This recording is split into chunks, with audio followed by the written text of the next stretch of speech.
Most of the kids starting from age 9 or 10 years, they get a smartphone. And many of them are on social media. They're not supposed to be, but it's not difficult to download a Facebook or an Instagram app pretending that you are 12 or 13, whatever the minimum age. And it just makes it so dangerous situation right now our children are in with social media and all the content that they're exposed to. Forget about binge-worthy, even the content that they watch, a lot of abusive content showing extreme torture. It interferes with their sleep. So if we are not keeping track of their online life, I would say we are losing our children.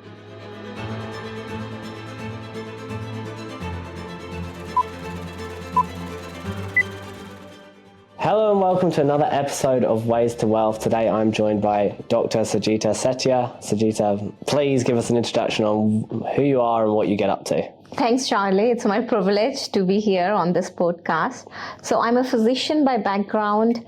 I specialize in pharmaceutical medicine. I have worked for various pharmaceuticals as an employee, and now I'm a consultant to various pharmaceuticals. I run my own agency here in New Zealand for medical communications, medical education, and health education. So out of interest and my passion, I started leading research related to preventive factors for avoiding the mental health problems that we see in younger populations today. It has been a very interesting journey so far. The research was conducted in a university in the United States to start with, followed by India, and now I'm also leading some research programs in schools in Auckland. Interestingly, we found that out of all the preventive factors which could play a major role in boosting productivity, improving focus, and improving emotional intelligence, and of course preventing mental health problems, is the digital well-being. Unfortunately, this concept is very much underappreciated, quite unknown, and definitely not paid enough attention that we should. Yeah, it's something that I think about a lot, obviously, as an entrepreneur, on a device a lot, and as a parent. So when I was reading up on kind of your background and stuff, I thought it'd be a really interesting episode because, of course, I'm a product of the epidemic with digital devices, online activity. How do you deal, what happens, the consequences of the things you see. But for me, in my circumstance, because of the environment I was in, et cetera, it was almost like an opportunity, an escape, a chance to jump ahead further than I maybe could have. But at the same time, when you look at scale, what's the kind of average result, then we're seeing obviously pretty profound information and data, right? And it's only got worse. Yeah. Even from actually when I think 2017 to today, massive difference in my screen time on a phone versus a computer or laptop, or really just computer has always been, but the actual, I've noticed, it's a huge uptick. Absolutely. And technology is advancing way faster than our preparedness, not as parents, but even for policymakers. And it would continue to evolve. And we need right tools so that we can use technology in the right way that actually boosts our health, our physical, mental health, and of course, work. It doesn't slow down our career growth and productivity, but at the same time, we are also able to manage our mental health, our well-being, and look after our family and make sure that they're also performing to the best of their ability. I looked at your bio and I felt it's a very unique case. So yes, you started and you founded a great online gaming company and looking at your childhood. But I believe if we research it deeply, you would not fall under the trap of technology because you still use technology in the right way, in the worthwhile way. So goal setting and is really important for young individuals. Otherwise, it's technology which comes in the shape of binge-worthy content. So they are passive consumers and they get artificial rewards. So motivation is critical for our success and for our well-being. We feel good, we accomplish a goal, we complete a task, we feel so happy, we feel motivated to do again, to aim for higher challenges. And it's the same with young population. even more because their brains are really tuned towards rewards. So that's how we program children. We make everything like game. You do this, it's a game, you get this reward, which is fun. It's play therapy, it works. But with social media and other addictive apps, what happens is that they get rewarded, they feel pleasure, but it's artificial. They have not achieved anything. Watching a binge-worthy clip is not achievement, but they get a false sense of achievement, which is definitely not good. They feel eventually burnt out. They lose track of time. They're not productive. They're not focused, which is a common problem nowadays. And yes, we are banning social media like Australia has recently introduced, which is a great milestone. We still have to wait to see the long-term data, how it looks like. Schools have banned phone and smartwatches, which is also great. Like in New Zealand, schools have banned phones, so children can still communicate with parents, but not during the school hours. Right. Some schools are really strict about it, which helps, but it's a band-aid. It doesn't really fix the problem. It fixes for that time duration. Like, okay, children are more productive and focused in schools. What happens at home? Who's keeping a track on them? Some of them really want to go back home and just, be on Instagram and other social media apps. And the same is with the ban. It is probably going to be helpful. I am positive about it. But how did we determine the 16 years of age? What happens when a child turns 16? Who teaches the child how to use social media in a productive way? So these are very important questions that we need to address and ask ourselves as parents. There needs to be a lot of education, guidance, counseling for parents because parents are struggling. And it is definitely not their fault. As a parent, I know how difficult it is to convince my 15-year-old and 10-year-old to use screens in a productive way. I give them examples, and I am not perfect. My family is far from perfect. My children also waste a lot of time on Netflix, and I know that. But at least I know whatever they are doing is safe. So I set some rules and boundaries which they appreciate, and they have learned to accept that it's good for them and they can keep a check on them. But I believe that's not the case in most families.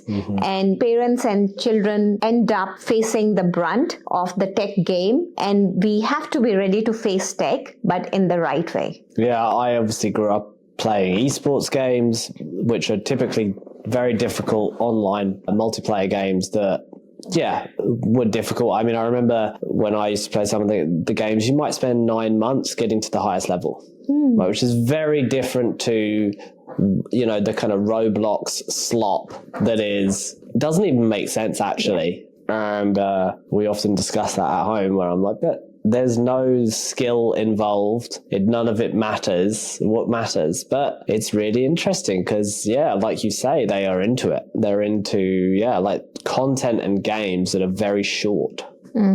Where the feedback loop is immediate. And it's very difficult. We're very lucky that we have lived in a community where everyone's around everyone's house all the time, all the kids, which means that they inevitably spend less time on screens because the hardest part and when you're most likely to cave to screen time is when you're busy and they have nothing that they feel like doing. Right. So we're lucky in that regard, but I have to constantly fight to go and get us to play games that are a little bit harder.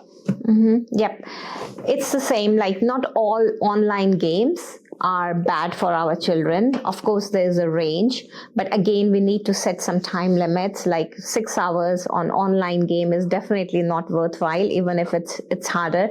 My children play chess a lot. They play online chess, and I think chess does help with problem solving. But I have noticed some addictive behaviors, like really glued to playing chess when my son was around 11 years of age. And that was the time I started researching about it. It was during the pandemic and he got into playing online chess and I felt there's nothing wrong with it. Chess is good for your brain. It's problem solving. And there are other games like D&D, but he would sit and play for like 5-6 hours. He gained lots of weight at that time.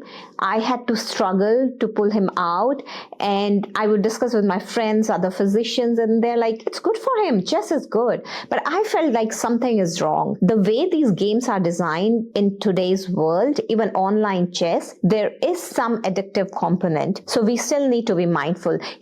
I don't think at that age he played Roblox or Fortnite. Most of the kids did play, but I think because of my background, he had enough wisdom to choose that those games are a waste of time. So flow is a state where the challenge and our skills, they match. And it's a very peaceful state. I would rather call it a meditative state, which is very relaxing. So if we give, let's say, 10-year-old equivalent math to an 8-year-old, the 8-year-old will feel like, no, I want to get out of here. And at the same time, if I give 5-year-old math challenge to a 8-year-old, again, the 8-year-old will like, oh, it's so easy. They may enjoy for, let's say, 2 to 3 minutes, and they're like, can you please make it more complex? So flow is a state which helps with dopamine, which help us feel, yeah, we are doing something worthwhile, productive. Challenge is important in every task, but it should match with the skills. So with video games, like Roblox, there's hardly any challenge. Everybody feels like a superstar at that moment. It's so easy to play, and it's not good because you will lose track of the time. As long as they are on the game, they feel happy, they feel rewarded, they feel like, wow, I am a superhero. And you can swap. Exactly. You can swap really easy. The barrier to change context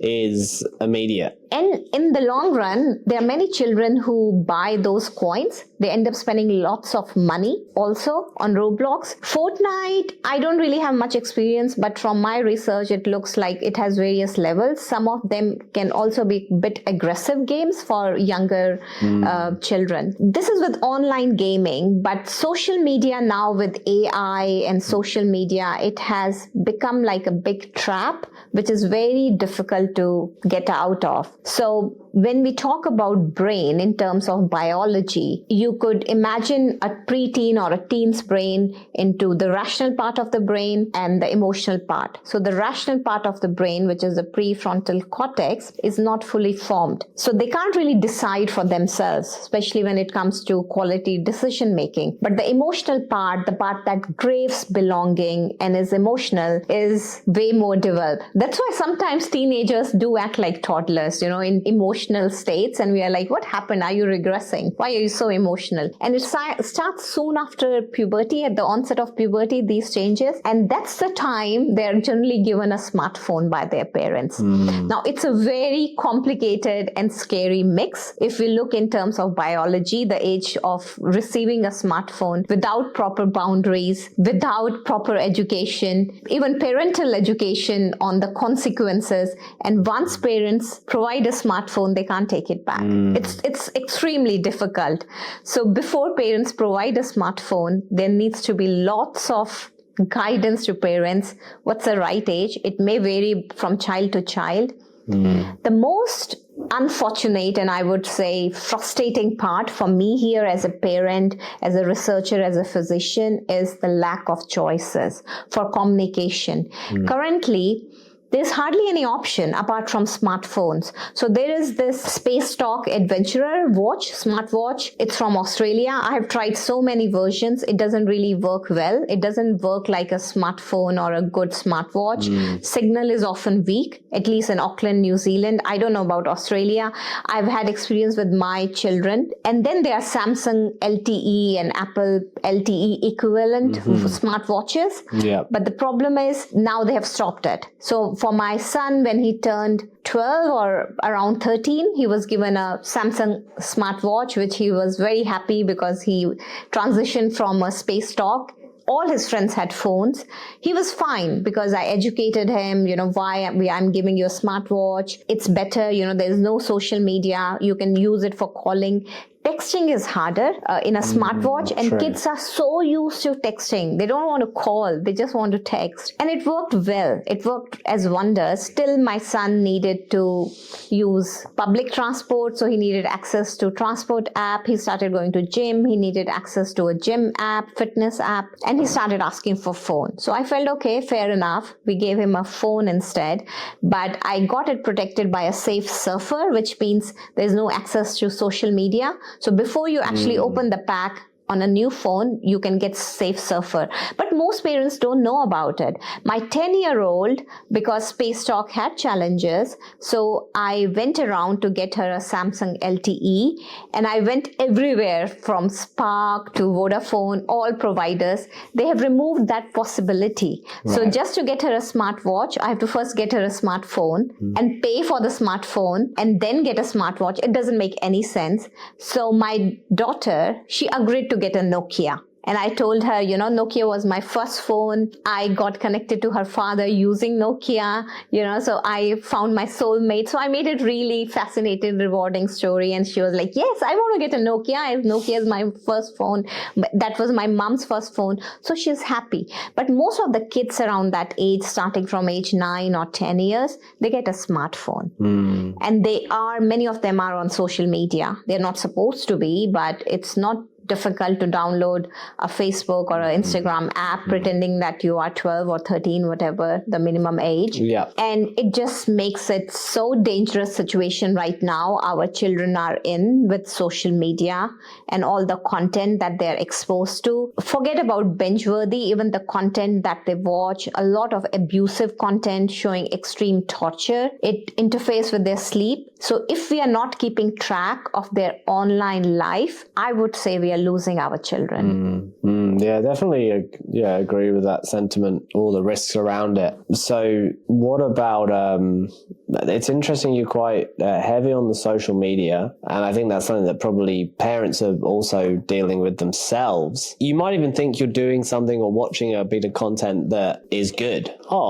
Think of all the content around motivational shorts that are created that is just slop, and you're not completing it. Like you said, you're not actually getting anything done by necessarily listening to that content, more than maybe one clip. But you could easily doom scroll for quite some time, and then you've wasted an hour. And that's kind of the something that adults are clearly dealing with, so therefore you're going to have kids that deal with social media. For me, I've never really engaged much on social media, like personally, a little bit on LinkedIn, but never been much of a poster on kind of any of those LinkedIns, and I'm terrible at communication, and I prefer a phone call. So I guess, again, it's kind of like how you're wired, and if you get into the loop and the habit, because obviously a lot of it is habit-based. But I think it's quite interesting that you went down the route with also watches, because I wouldn't have thought about watches. And we're having the phone conversation now. My son's just about to go to intermediate, and he has a tablet, but the tablet he's had for a while, and it's absolutely wrecked. And, we were going to get him a dumb phone. That was the goal or the idea. And then, but he's been dealing with this kind of broken device for so long. And, the device at the same time is a tool, right? Yeah. Like for myself personally, I want to have devices that are good so that I can perform the tasks I need to well with confidence and without wasting time. And we are kind of, my Twitter handle at the moment and for some time has been Cyborg Charlie. And we are kind of cyborgs now. I mean, whether or not we should be, like, we have these devices attached to us. Yeah. So I think that, from a professional setting, it's like, okay, you should make sure that you've got a good tool. But from a kid's perspective, it's a complete you would rather them have, I would rather my son have a dumb phone, but now I'm thinking, do I get a dumb phone and a tablet? Because I know that he needs a Google, whatever they call Chromebook or some sort of device. He hasn't got one at the moment other than this broken device. Or do I just cave and get the smartphone because two birds, one stone? Yeah, you raised all the good points. These are the questions every parent is struggling right now to decide. I would say the possibilities could include getting a smartwatch. Yes. You just have to pay for a mobile phone, if that's okay with you, if you can afford. It's a really great combination because just make sure your child does not have access to the phone. You just provide the watch. It's the same number. You cannot have a different number. So there's no possibility of having a smartwatch as a standalone device. Okay. So you need like a smartphone that you then... So I was wondering how that works. So basically you could have a smartphone that you're basically curating. And then you give them the smartwatch, which basically has the apps that you want on it, etc. And because of the new technology, you can leave that phone anywhere and you're still getting the ability.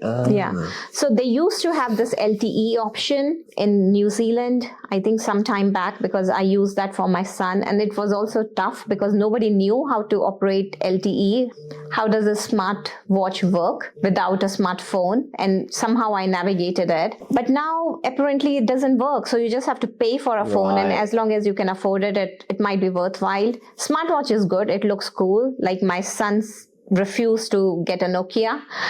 He's like, no, I'm not going to get a Nokia. Another possibility is getting him a phone, but protecting it with Safe Surfer. Safe Server. That sounds interesting. So it's called Safe Surfer. Safe Surfer, yeah. And I can provide the email address. I just found it online. I looked into a lot of protective tools, and Safe Surfer, it looked the best. It has 3 layers of protection and you can choose one.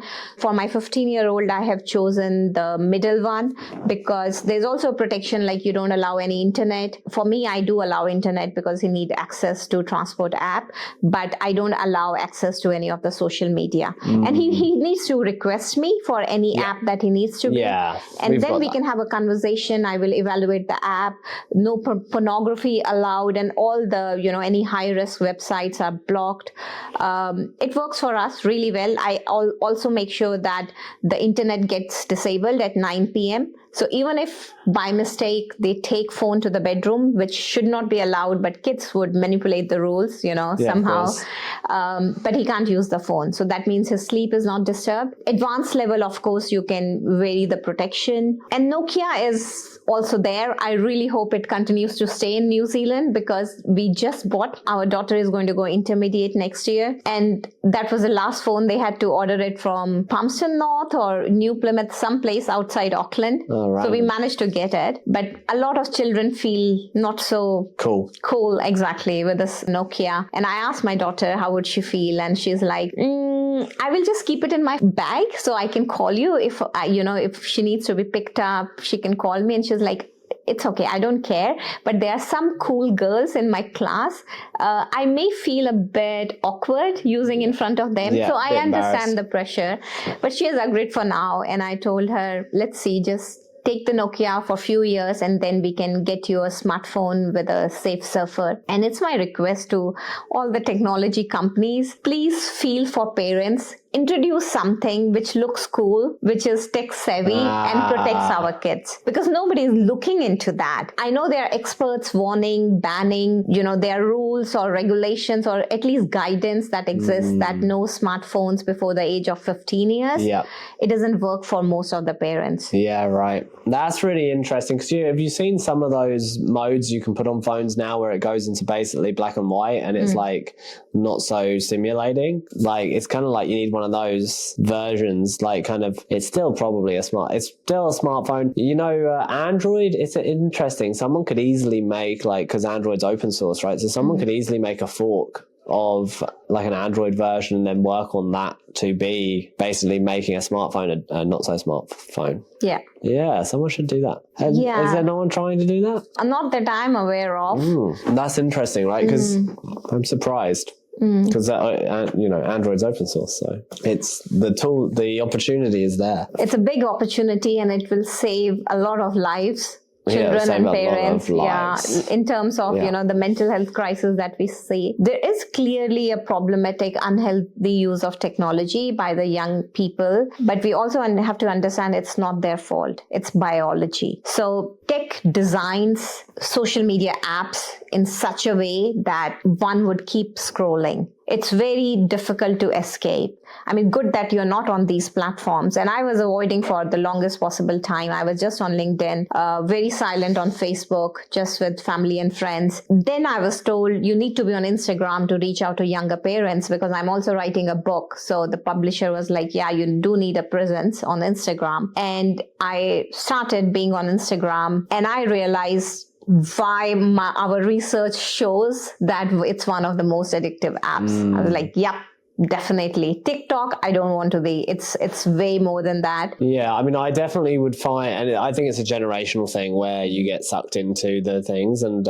yeah, like I've got TikTok because we have a TikTok account on our for a business. So, and again, I do find myself more on, if I was to scroll, and I am quite good. I don't actually spend too much time scrolling. Self-assessed, I guess, whether good or, good is relative, I guess. But yeah, I would say that I've noticed with my age group, it seems like, yeah, Instagram is definitely the most addictive. And then, yeah, I mean, TikTok for the youngers, and Snapchat. Yeah. Snapchat's big, right? Like, and I don't think of Snapchat as, a mainstream app, but like young 20s, like early 20s, they're massively into stuff like Snapchat. And, there's a kind of endless list of apps that, yeah, Instagram, TikTok, Snapchat. Yeah, it's really interesting. And the words that we use, we also have to be very careful, like especially with children, the words like addictive, because sometimes children can just live with the labels like, okay, I'm addicted to online gaming, I'm addicted to phones, but it's actually not addiction, it's manipulation. So it's how technology manipulates their developing brain. And I would not call it as an addiction, at least in front of a child who's using it on and off and continuously.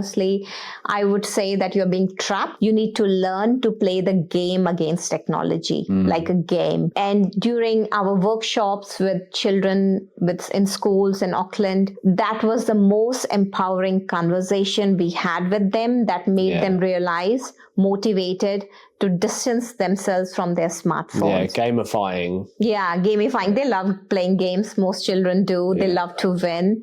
And when we tell them that it's a game, that you're playing with the tech, but the tech has designed the game in such a way that you don't know any game strategies. And Here's a cool game. Yep.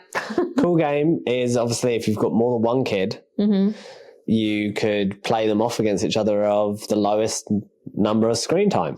Absolutely. It's I'm going to go do that today, actually. Yeah. Yeah. There can be a prize every week or every fortnight around basically, low screen time for that cumulative period wins. Yeah, absolutely. So the game is basically the technology is trying to make you lose track of time, and you win when you can gain back power to control the time spent. And it is a lovely game, but we need to teach them the strategies to win. So first you need to educate yourself. We need to educate our children. And in any game, if we want to win the game, we need to know the tactics to win the game. So the first tactic is we need to know the rules of the game.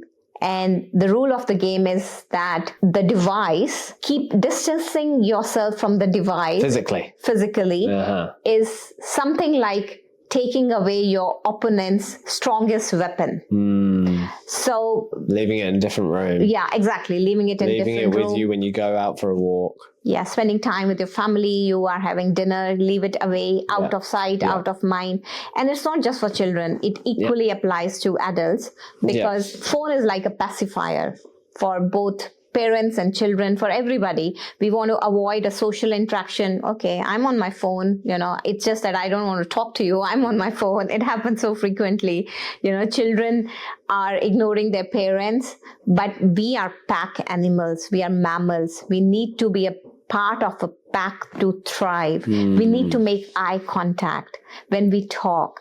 But right now there's a glowing screen between our conversation, and it definitely disrupts family harmony. Of course, once or twice, it doesn't make a difference. But when it happens in a continuing basis, it can bring those micro breaks in the relationship. It's like, you don't matter right now, and we get annoyed. Most parents get annoyed watching their children glued to screens, not helping with household work, not engaging. And also forgetting. Yeah. Forgetting to do things is a big one. Not being able to, when they've been on the screen too much because they don't get the whole way through a task. And do you think that it causes neurodivergence?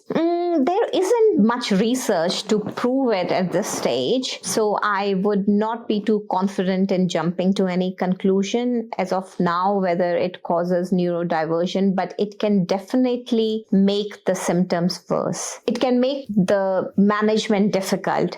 if a child ends up spending too much time on screen, because they need love to be faced, expressed in different forms to appreciate the human contact. And now it gets even harder. And there's a terminology called phubbing. So phubbing is basically ignoring somebody with your phone. And it happens very frequently with parents ignoring their children. It might be for work, but children do get ignored. There's an urgent email, it needs to be sent, and children ignoring their parents, and even partners ignoring each other. So phubbing is important to consider. Is phubbing conscious or it's unconscious? So is phubbing the conscious act of, or is phubbing like almost like a habit? It could be both. Could be both. Yeah. So it isn't necessarily conscious. It ends up being unconscious most of the time, because phone as a pacifier relies on a comfort reflex that, oh, I'm feeling bored, I need comfort. Yeah. So we reach to our phone because we need comfort. Yeah. And it's an unconscious habit. So over time, most of the time it becomes unconscious, but it might be conscious when we want to avoid a social interaction. Then phubbing is, of course, a conscious choice. Yeah, right. Oh, interesting. So, yeah, I guess like, you know, you're doing a lot of work in this space. You've got several initiatives going on. You've obviously got your consultancy, but you're also, like you said, you're writing a book, and you've got a bunch of other initiatives with different schools and different institutions that you're working on. What does success look like for you in the next 5 years? Like, have you got an idea what that looks like? I believe in personal growth. So to me, success looks like becoming a better version of myself. Since I started this research and venturing into shaping lives, I believe I became a better version of myself. So I would say that the path was difficult, because I have to learn, unlearn, and recognize so many things. I have to juggle. I have to spend so much money for this research by myself. But it was worth it, because I became a better version of myself.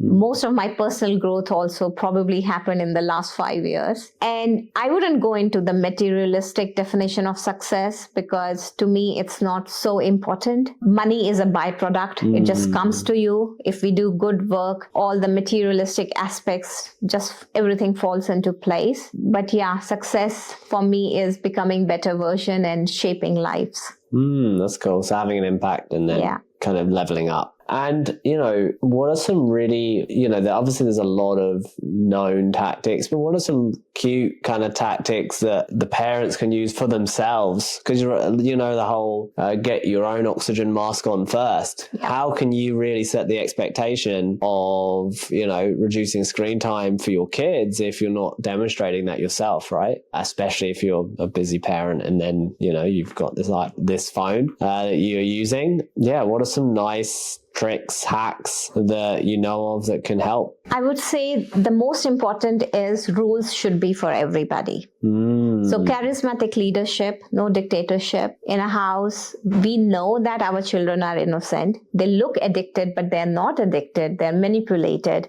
Their brains are developing. So we can't make a rule that I can be on my phone and my phone goes to my bedroom. It stays next to my pillow. It's my alarm clock, but no, not for you. So rules are for everybody.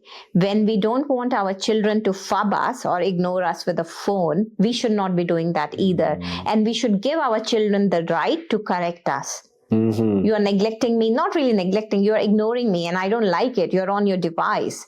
So I think it's important that it's teamwork. We all go together. We also should be vulnerable. We should admit to our children that, yes, I also lose track of time. And these are really good conversation starters. When we are vulnerable, we acknowledge that we are human just like our children and we make mistakes. Leaving the phone outside bedrooms or in another room when we are having family time should apply to everybody. It should not be just for children. It should be for parents as well. I think that's such a good message and very confronting for sure. Thank you so much for coming on the podcast today. I really appreciated it. It's been eye-opening and interesting and something that I've been thinking about so much. So it's been a great privilege to have you on. So thank you so much. No problem. It was a pleasure.